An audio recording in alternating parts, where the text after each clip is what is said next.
So my name is Chris Elston. I'm known as Billboard Chris, and I'm traveling the country, literally hanging out on street corners and going to busy events, going to wherever the people are, just to have conversations about gender ideology, mainly the medical harm that is coming to kids when they want to switch their sex.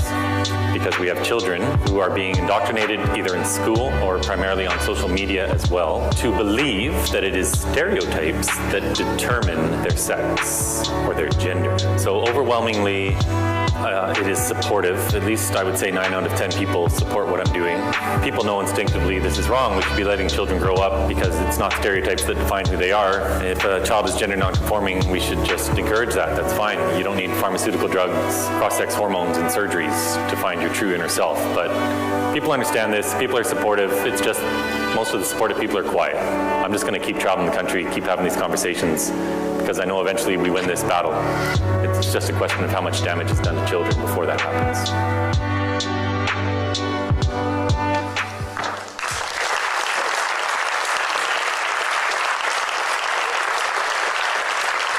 Oh, you're getting me emotional already.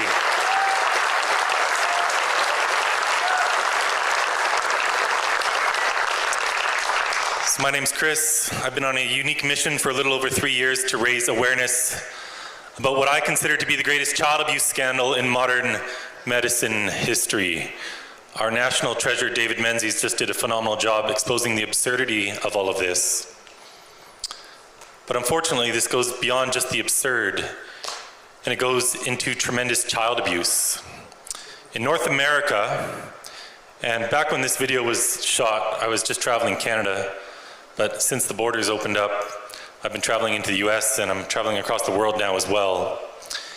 But in North America, more than 300,000 children have been diagnosed with this condition called gender dysphoria, which is essentially just self-loathing. These kids want to switch their sex. And it's primarily girls. It's girls when they're getting into middle school, getting into high school, where, shocker, it can be a tough time. Puberty's not always the most fun thing in the world. And these kids are being led to believe that the source of their discomfort is that they were born wrong. They were born in the wrong body. What does that even mean? Nobody can tell you. I've been out on the streets for more than 2,500 hours and at university campuses, having one conversation at a time to raise awareness about this scandal. And I can tell you with absolute certainty, not one person in this world can tell you what it means to be born in the wrong body, because there is no such thing. There is no such thing as a transgender child. They're called girls and boys. And the positive message we should be sending is that they're beautiful just as they are. No drugs or scalpels needed. But Canada, unfortunately, under our authoritarian dictator, Justin Trudeau, we are the epicenter for this trans insanity across the Western world. What does it mean to have a gender identity? Guess what? We don't have one. But our kids are being indoctrinated on social media and in schools to believe that they are. If we can go to the next slide, please. So this is the genderbread person. It's a gingerbread man, but you don't want to give it a gendered name, of course. And it defines your gender identity right on there as being based on your personality, your job, hobbies, likes, dislikes, roles in society, and expectations upon you. Tell me, what does your job have to do with your gender? I'm born in '75. When I grew up, we kind of got away from all these stereotypes and we taught our girls they can be whatever they want to be when they grow up. And they can be, they just can't be a man. But this is all stereotypical nonsense. Your hobbies? What the heck's that got to do with your gender? How many women here were tomboys growing up? Congratulations, you're all transgender. But don't take my word for it. Let's hear from one of the greatest experts in the world. Boston Children's Hospital is the number one ranked pediatric hospital in the United States of America. Actually, they're number 2 now. And I'd like to think I had a part in that downgrade. But last year, in August of 2022, I tweeted out one of their own videos that their gender clinic had produced. about how they perform gender-affirming hysterectomies at the Children's Hospital. And we'll get to that video in a second. But this video started to take off. It was getting a lot of views. Some media were picking it up. And I thought to myself, I'd better record this. It was from Boston Children's Hospital's own YouTube channel. I thought I'd better record this because they're probably going to delete it. Sure enough, that night they deleted it. So I tweeted out my recorded version. I sent it to Libs of TikTok, this popular account on Twitter. I sent it to Matt Walsh from the Daily Wire, the guy who made the great film, What is a Woman? They retweeted it for me. And this video went viral because people, I think, knew that there were weird things going on in these gender clinics at these children's hospitals, but they didn't really understand exactly how ghoulish this was. But this first video here is from the director of the Gender Multi-Specialty Clinic, the top-ranked gender clinic in the world, probably. So let's hear from her what it means to be transgender. A child will often know that they are transgender from the moment that they have any ability to express themselves, and parents will often tell us this. We have parents who tell us that their kids, they knew from the minute they were born practically, and actions like refusing to get a haircut or standing to urinate, trying to stand to urinate, refusing to stand to urinate, trying on siblings' clothing, playing with the quote opposite gender toys, things like that. There is more and more a group of adolescents that we are seeing that really are coming to the realization that they might be trans or gender diverse a little bit later on in their life. So what we're seeing from them is that they always sort of knew something was maybe off and didn't have the understanding to know that they might be trans or have a different gender identity than the one they had been assigned. So that is a growing population that we are seeing, and that's being recognized as being trans and able to be treated.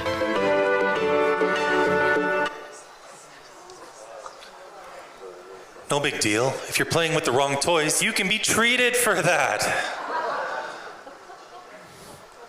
If you're a little girl that pees standing up because you got some big brothers and it looks fun, and I can attest it is fun. Well, gosh, maybe she's transgender. If a little boy has some big sisters, shocker, they're going to play dress up with their little baby brother. That doesn't make him a girl. Let's go to the next video, please. And I'm going to cut this one short because I can't stomach all of it, so I'll tell you when. So most of the patients that we have in the GEMS clinic actually know their gender, usually around the age of puberty, but a good portion of children do know as early as seemingly from the womb, and they will usually express their gender. You gotta laugh at some of this stuff. Seemingly from the womb. Children know they're transgender. Are there transgender fetuses? I bet the Democrats wouldn't be okay with aborting them in the 9th month of pregnancy. This is totally insane. Let's go to the next video, please. Gender-affirming hysterectomy is very similar to most hysterectomies that occur. A hysterectomy itself is the removal of the uterus, the cervix, which is the opening of the uterus, and the fallopian tubes, which are attached to the sides of the uterus. Some gender-affirming hysterectomies will also include the removal of the ovaries, but that's technically a separate procedure called a bilateral oophorectomy. And not every gender-affirming hysterectomy includes that, and people who are getting gender-affirming hysterectomies do not have to have their ovaries removed. Well, isn't that a relief? This is a children's hospital, and it's not the only one. Tens of thousands of children, thousands and thousands of children in Canada are going to these gender clinics at your local children's hospital. There are waiting lists. The demand is so high. Just this week, you can look this up on your phones afterwards, the Children's Hospital of Winnipeg announced, and they're proud of this, this is their own press release on Twitter. There's a 10-year-old boy who wants to transition. Now, in their own write-up, they mention that he's concerned that he's not going to be able to have babies in the future.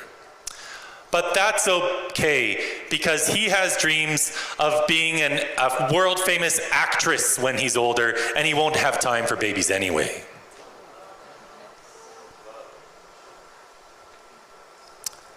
This is a poor little 10-year-old boy with crazy parents who's been deceived to believe that he's really a girl.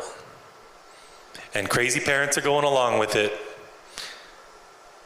But where there's no excuse for any of this is when the health care officials go along with this. Not only do they go along with it, they push it. A bill passed in Canada last year. It's called Bill C-4. It passed unanimously. Now, I don't know if the member of parliament that was here earlier is still here, but Bill C-4 made it a crime for any of you to convince your child or your grandchild that they're a boy, if they're a boy, or if they're a girl. It's okay to convince your little girl that she's really a boy and turn her into a lifelong pharmaceutical patient. It's not okay if she's been indoctrinated at school or online. It's not okay to object to sterilizing your own child and to help her feel comfortable with her sex. That's now called conversion therapy, and you can go to jail for 5 years. This passed unanimously. Formerly, this was Bill C-6. And when the election was called in 2021, all bills die, of course, so that bill never passed. It had already passed the House. It hadn't yet passed the Senate. At that time, I think it was 62 Conservatives voted against it, about 50 voted for it, and of course all the other parties voted for it. One of the Conservatives who voted for it was Pierre Poilievre.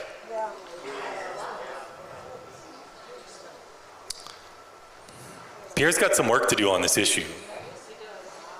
A lot of people just have faith that when he gets elected, he's going to fix all these issues. Well, only one time, and it was just about a week ago, has he ever even mentioned the words gender ideology. He's been trying to walk this fine line on this issue, and it's not good enough, because thousands of kids are being harmed. We flew the flag at half-mast for about 9 months based off a hoax of Indigenous children who were murdered at residential schools and buried in mass graves. A total hoax. Indigenous kids today are getting sterilized and no one says a thing about it. In British Columbia, there's one psychologist named Wallace Wong. He gave a talk at the Vancouver Public Library a few years ago. He works for the BC Ministry of Children and Family Development. He said he's personally transitioning more than 1,000 children, including more than 500 in state care. There are only 6,000 kids in state care in BC. Almost 10% of them are being transitioned by one psychologist. Guess what? 52% of all children in state care in Canada are Indigenous. Today, this country, our children's hospitals are sterilizing and mutilating Indigenous children, but no one has the courage to say a thing about it. Shameful. So I need everyone with a connection to their MP to make some noise, because this isn't made up. We have receipts for all of this. Let's go to the next slide, please.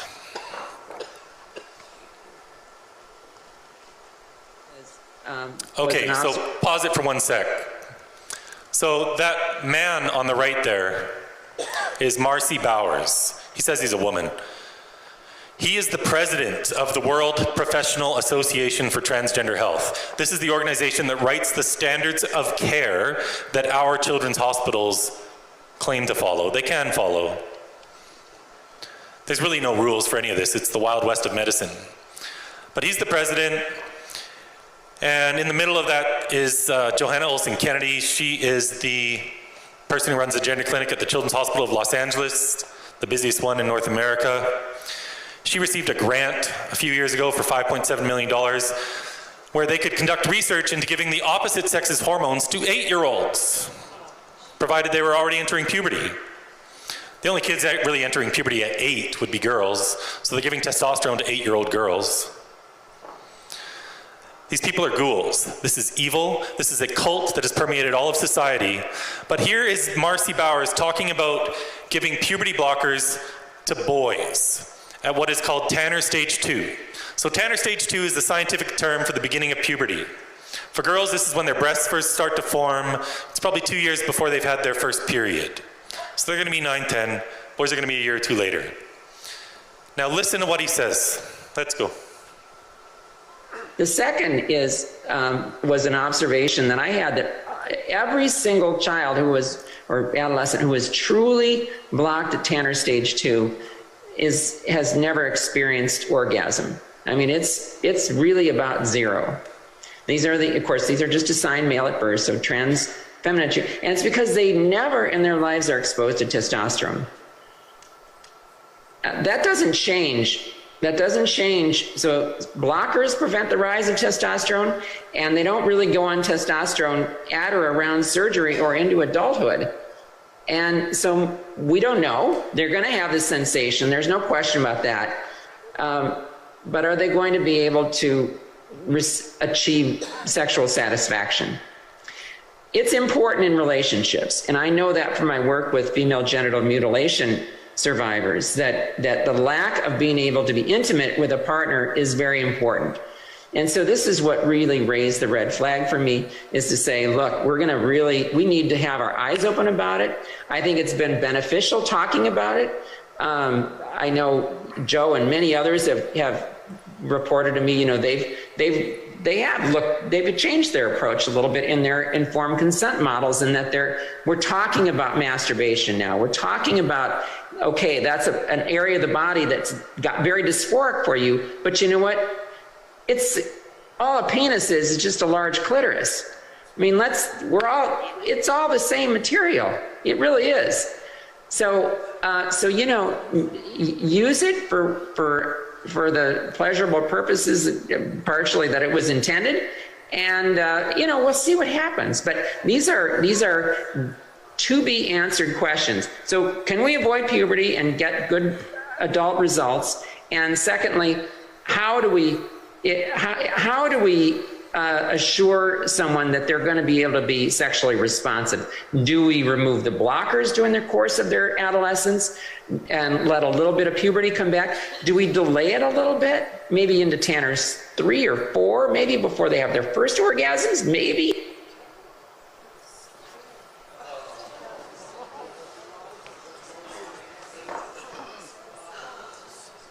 He's spitballing.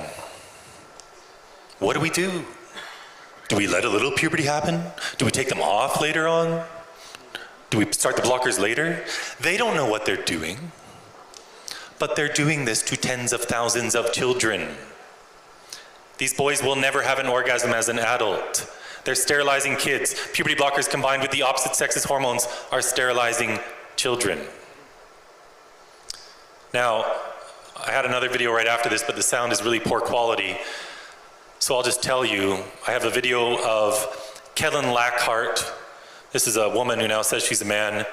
The psychiatrist at Kaiser Permanente, which is a huge they have medical clinics all across the country in the US. And Kellen admits that they have cut off the breasts of girls as young as 12 years old, castrated 16-year-old boys. What they do is they actually slice open the penis and invert it to form what's called a neo-vagina. But because these kids were on puberty blockers, their penis never grew. So they don't have enough tissue to do this surgery. So what do? They cut out some of the boy's colon. Or they cut out some of his stomach lining, the peritoneum, to form the interior lining of this neo-vagina. They are doing this to children. Here in Canada, the National Post just reported about a month ago, we know they're cutting off the breasts of 14-year-old girls in Canada. Again, this is a social contagion primarily affecting girls. Let's go to the next slide, please. Who are these kids? Who are the kids who show up to these gender clinics? Well, about half of them are children with autism. The Tavistock is the biggest gender clinic in the world. It's being shut down now in the UK. But out of a sample of 1,069 children, 35% had moderate to severe autism, never mind the mild cases. These are kids who've suffered trauma, they've suffered abuse, they have terrible home lives. They're in state care.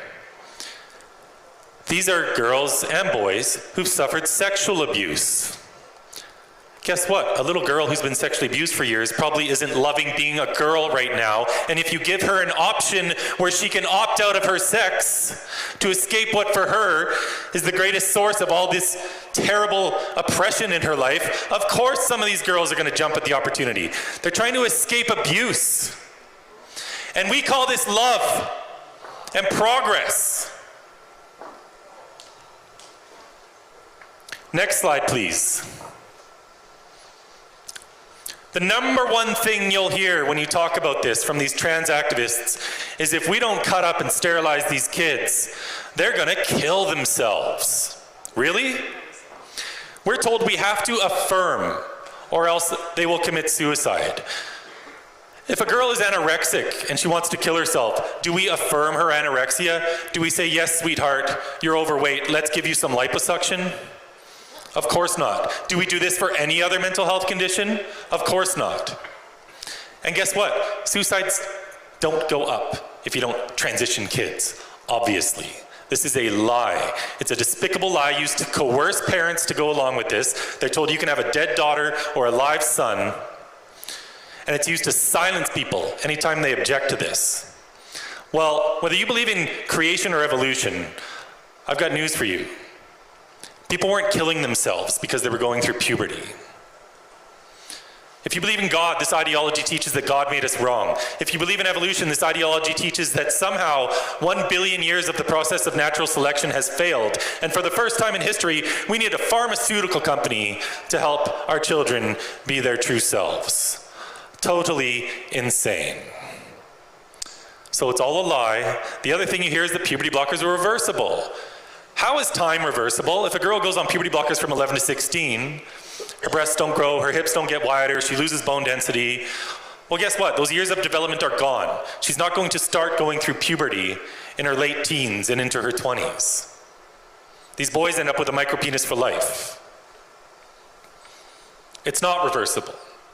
This is a sales pitch where they say, we're just buying the children time for them to explore their magical gender identity. And sure, if you go on puberty blockers for 3 months, come off, not too much harm done. Puberty would resume. But we know in practice that 98% of the children who start on puberty blockers go on to the opposite sex's hormones. So now you got girls growing beards, getting a deep voice. After 4 or 5 years on testosterone, they have to get a hysterectomy because it causes vaginal and uterine atrophy. We're sending teenage girls into menopause, which has 100 side effects of its own. Early onset dementia, early onset osteoporosis. I don't need to tell a lot of the women in the audience what menopause is like. Now 15-year-olds are going through it. Next slide, please. So what do we do? I learned all about this, and I'm a dad of 2 girls. They're 11 and 13 years old now. When I first started learning about this, they were 7 and 9, 8 and 10 when I started this campaign. And the more you learn about this, the worse it gets. I've barely scratched the surface. But I decided I wasn't gonna look back at my life in 40 years and say I knew about the greatest child abuse scandal in modern medicine history and did nothing about it. So what happened in July of 2020, a woman in the UK put up a sign at the Edinburgh train station that said, "I love J.K. Rowling." Because J.K. Rowling, the Harry Potter author, has been the most well-known person in the world to speak out against this abuse and to stand up for women's rights. The sign that was put up at the Edinburgh train station lasted 1 day because some people on Twitter complained, and so the government-run train authority took it down. I got tired of our freedom of speech coming under attack, so I said, forget this. I'm all done being quiet, and I put up a billboard in Vancouver that said the same thing. It lasted 1 day because a Vancouver politician said it was hate speech. It's got a big red heart on it. Next slide, please. You can hit play. Oh, it doesn't matter. They covered it up the next day. It got paint bombed overnight, of course. They covered it up. I was prepared for this. And so I leveraged all the outrage online because this made some world news. And I leveraged the outrage into a quick little fundraising campaign. And a week later, I had the same billboard up in San Francisco. Yep. Then I had one up in Portland, Los Angeles, all throughout Utah, all throughout the Washington, D.C. metro, in the underground, and then Times Square. That was my September of 2020, and I ran out of money, and no sign companies would work with me in Canada, and I had a vision to start conversations, because I believe we need to talk to people face to face. The only way we put a stop to this is through mass awareness campaign, and I'm a guy with no platform. I used to be a financial advisor, so I've taken the traditional career arc from financial advisor to sandwich board guy standing out on the street. But that's what I did. I had some signs made up.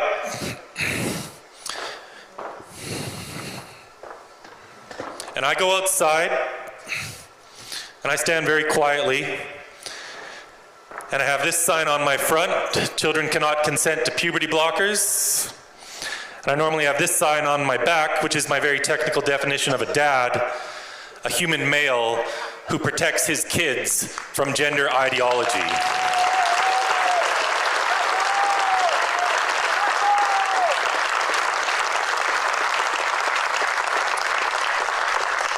And I just talk to people, and it's wild when you go outside and start talking to people about this, because, you know, a lot of people don't want me to do that. Most people do want me to do it. I get a ton of support, but there's always going to be that 5% of society who want to stop you, and they'll do it by any means possible. If we can go to the next slide, please.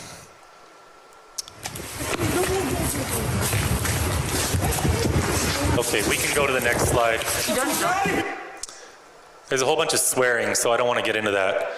But I got attacked one day in Montreal. I blocked a traffic cone that guy was swinging at my face with my forearm 4 times, so it broke it. Next slide. But here's the thing. They did me a favor. And I want to thank Antifa very much for helping to reach millions of people about this child abuse.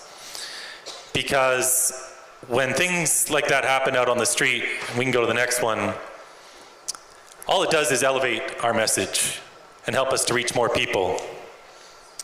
And so that's me in the hospital in Montreal as I was waiting for my taxi, which never came. And that was a surreal day, because I ended up walking back 1.5 miles in a snowstorm in a ghost town of Montreal, because it was during COVID. And they had a curfew of 8 p.m. I don't know if you realize this, but COVID really starts to spread at 8 o'clock. And you've got to get inside where it spreads even faster. But next slide, please. We cannot let these angry people stop us. We cannot let them intimidate us. We cannot be afraid to stand up for our kids. So we just keep going. That's me at Queen's University the next day. Let's go to the next slide, please. Trans kids matter! Trans kids matter! Trans kids matter! Okay. That's about 200 university students mobbing me in Ottawa, Canada. 2 people came out with me that day. I was actually there on my own in the morning, and then I went back in the afternoon, and CBC came out, CTV came out, my best friends. They interviewed me for 18 minutes and 15 minutes each, respectively. This was the #1 item on the news at night. And guess how much of my interview they aired?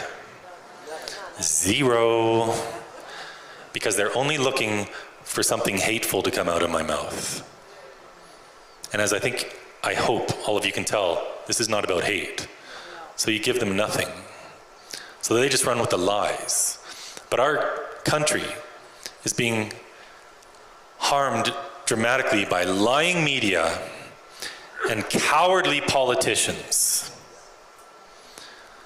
So what do? We just do something. I'm nobody. I'm a guy from the suburbs of Vancouver, BC, who realized that none of this is going to change unless we take this into our own hands. We can't rely on some prime minister to solve all our problems for us. We've got to fix this ourselves. I'm going to power through a few slides here quickly. You can go to the next one. Good news. Thanks to all the massive awareness that's being created around the world by several people fighting this, Finland, their medical body conducted a systematic review of all the evidence, and they found there was no evidence for transitioning kids. It's not helping them psychologically. Next slide.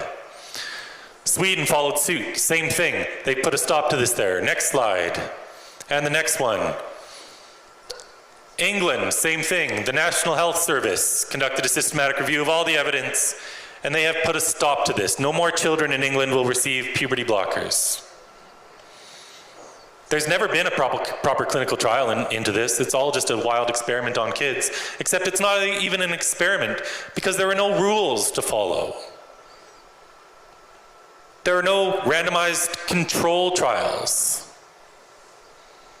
It's just child abuse based on a sick ideology that teaches that our children are born wrong just because maybe they don't conform to stereotypes. Historically, if you look at the kids with gender dysphoria, before they gave kids puberty blockers, so the most recent study before they started doing this madness was 2004, and it followed 139 boys with gender dysphoria from a young age, 5 years old, all the way into their 20s. 87.8% of these boys saw their gender dysphoria desist. It just went away. They grew out of it when they went through puberty. And a majority actually grew up to be gay. So, the LGB, we should never say LGBTQ. There's no such thing as an LGBTQ community, okay? These letters have paralyzed mankind. LGB is attraction. Transgenderism is a denial of reality itself. Queer theory is about destroying the nuclear family and making everything that's perverse and deviant in society normalized. They want to normalize pedophilia. They say it's a sexual orientation, that it's innate, that they're just minor attracted persons, and that it's only a problem if they act on their pedophilia, and that we shouldn't stigmatize these poor guys. Please, give me a break. But anyway, there's no such thing as a 2S LGBTQIA+++ community. Those are just a bunch of letters. Letters designed to silence you, because someone will call you a bigot for saying children shouldn't be sterilized. Well, we have to stop being afraid to tell the truth. Next slide, please. This is Jamie Reed. She's a whistleblower from the Washington University Transgender Clinic in St. Louis, Missouri. She describes herself as a queer woman, married to a trans man, politically left of Bernie Sanders, which I didn't even know was possible. But she came out earlier this year and blew the whistle on all this, and I felt like I was reading my own writing, because she confirmed everything I've been telling you today. There are no safeguards for these children. They're getting puberty blockers on their first appointments. They're sending them to therapists who will rubber stamp a letter for surgery. And if the therapist doesn't sign a letter for surgery, they'll send them to someone in-house who will do it. In Missouri last year at a Pride fair, a psychologist had a table set up with a sandwich board set up saying, trans or non-binary, free letters of recommendation for surgery. You could just walk up to the booth at the Pride Fair and get your letter for surgery. That's the level of safeguarding. WPATH, the World Professional Association for Transgender Health, have gotten rid of all age requirements. There's no bottom limit to this anymore. When I was in Toronto having a protest outside of school a couple years ago, some of the crazy moms, put up these signs on all the telephone poles saying, don't police a body that doesn't belong to you. We trust children to know what's best for them.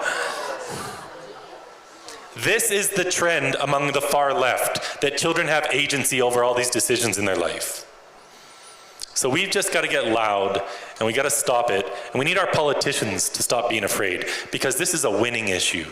You'll never lose a conservative vote. You're only going to pick up centrists and moderates all day long.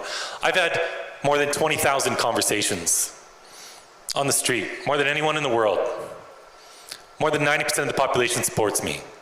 Liberals, Democrats, a lot of NDP switched parties and voted PPC just for this one issue alone. These politicians just need to learn how to message on this. Speak about it with compassion. Don't be bombastic. Just tell the truth. This is child abuse, pure and simple, and there's no such thing as a transgender child. Next slide. We're winning. So I showed you that video a minute ago with those 200 university students mobbing me. It was just me, and there was a young woman there with me. I went back to the same street this year, not with one person, but with 500.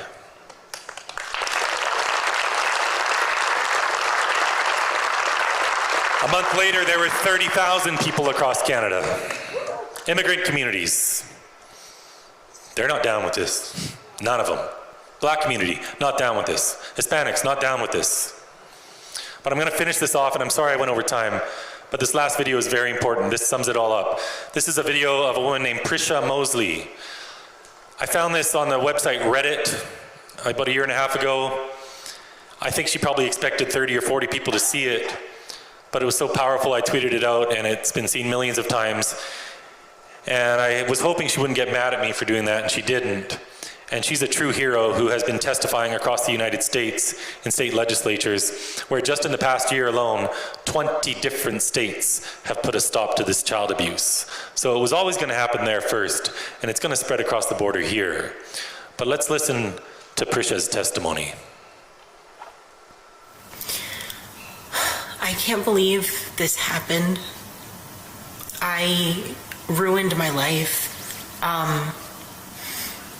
When you break it down, I decided that I didn't want to be a woman before I had ever even experienced being a woman. I had no idea what being a woman was like because I was a child. And now I feel like I will never entirely know.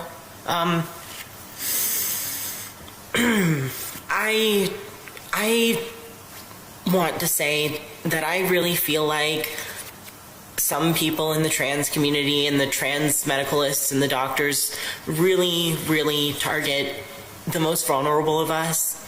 I have borderline personality disorder, and I know for a fact that this is the reason for my transition.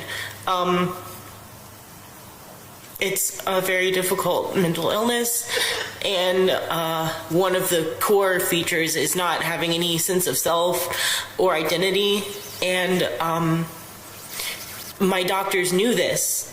I told them, even though they didn't ask, that I had been diagnosed with BPD, and it was all fine to them. I wasn't happy as a girl, so that meant I was a boy and I was trans. And so I just took the cure that was handed to me.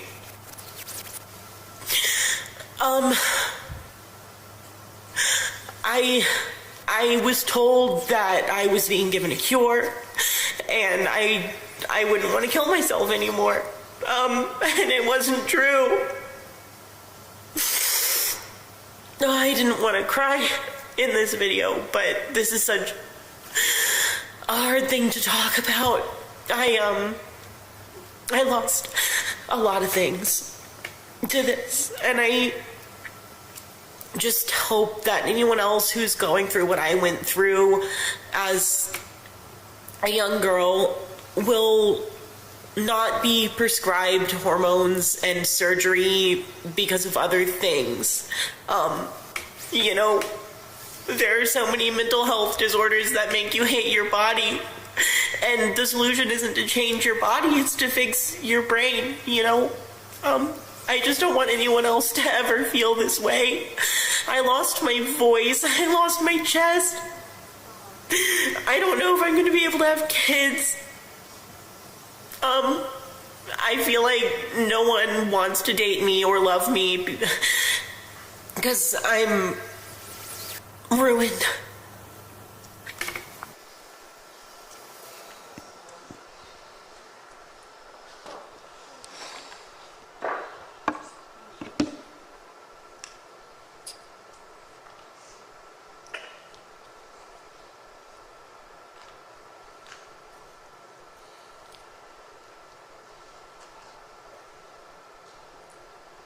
This is child abuse, and it's up to us to stop it, and we're going to stop it. I want to thank Rebel Media for 3 years for helping to boost my message. I need everyone's help.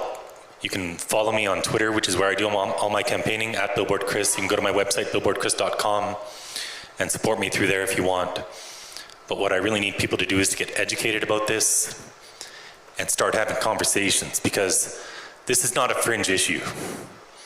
This is affecting thousands and thousands of Canadian children. And we will look back at this in 10 years' time, like we look at lobotomies from the 50s. This is a scandal of unprecedented proportions, and we cannot tolerate it a moment longer. So thank you so much for all your support.